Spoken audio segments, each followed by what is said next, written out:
అందరికి నమస్కారం అండి. మన సత్తిపండు గాడు ఏదో మాట్లాడుతున్నాడు, మేడి సత్తిపండు. చూద్దాం ఏం మాట్లాడుతున్నాడు. ఇందాక అదే మాటలో చెప్తున్నట్టు ఈ రాముణ్ణి కవర్ చేయడం కోసం సీతమ్మను చిన్నగా తగ్గించే ప్రయత్నం చేసిండ్రు. ఇలాంటి మైండ్ సెట్ ఉండడం వల్లనే ఇంతవరకు సుప్రీంకోర్టుకు చీఫ్ జస్టిస్ ఒక మహిళగా లేకుండా పోయింది. ఆయన సుప్రీంకోర్టు చీఫ్ జస్టిస్ మహిళ లేకపోవడానికి రామాయణానికి లింక్ చేశాడండి. ఎవరో శంకర్ అంట.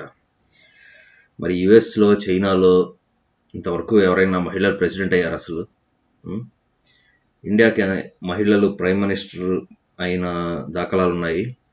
అలాగే ఇండియాకి ప్రెసిడెంట్స్ అయిన దాఖలాలు కూడా ఉన్నాయి. కరెంట్ ప్రెసిడెంట్ కూడా ఒక స్త్రీయే. మరి యుఎస్కి కానీ చైనాకి కానీ సూపర్ పవర్స్ కదా, టెక్నాలజీలో దూసుకుపోతున్నాయి అంటారు కదా మీరే. మరి వాటికి ఎందుకు స్త్రీలు ఎప్పుడు ప్రెసిడెంట్ కాలేదు? అది కూడా రామాయణం వల్లనా, లేకపోతే ఇంకేమైనా రీజన్ ఉంది దానికి? చెప్పండి.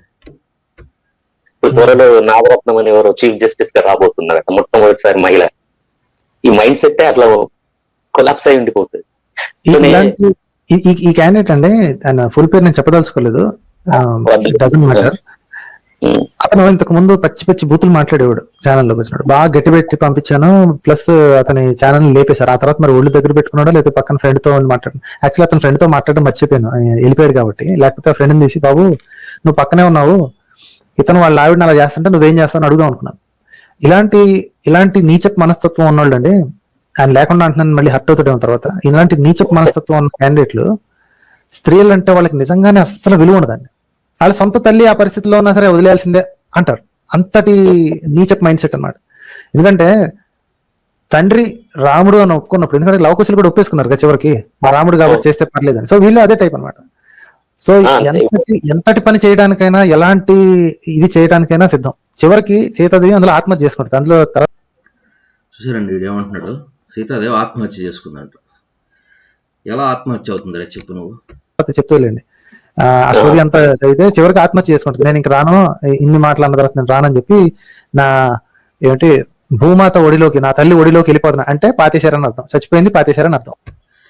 ఇడు నోటికి వచ్చింది వాగుతున్నాడండి. మరి తాగేసి వచ్చాడా, లేకపోతే బలుపు అనుకోవాలో, అహంకారం అనుకోవాలో, లేకపోతే బుర్ర లేకపోవడం అనుకోవాలో, ఏమనుకోవాలో నాకైతే అర్థం కావట్లేదు.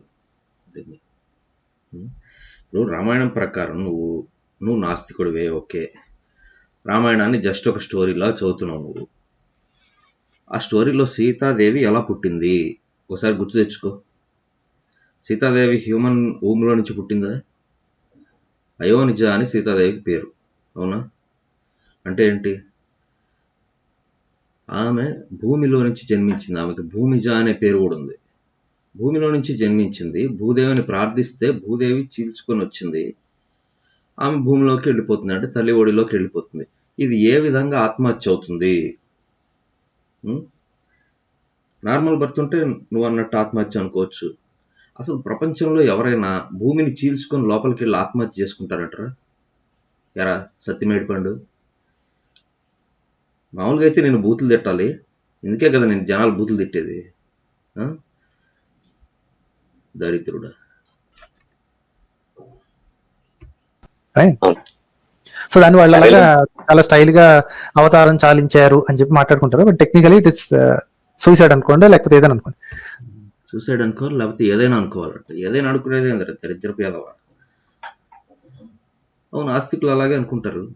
మహాలక్ష్మి అవతారం సీతమ్మ కాబట్టి ఆవిడ తన ఇష్టానుసారం ఆవిడ ఎలా పుట్టిందో అలాగే వెళ్ళిపోయింది, అవతారం చాలించింది అంటారు. కేవలం ఒక కల్పిత పాత్రగా తీసుకున్నా కూడా దాన్ని ఆత్మహత్య అనడానికి అసలు వీలే లేదు. బాగా బలుపు అహంకారం తలకెక్కితే గాని అలా అనడానికి వీలే లేదు అసలు. కాబట్టి మనం అర్థం చేసుకోవచ్చు, ఈ ఎదవలు జనాల్ని రెచ్చగొట్టడానికి ట్రై చేస్తున్నారు తప్పితే ఇంకేం లేదండి.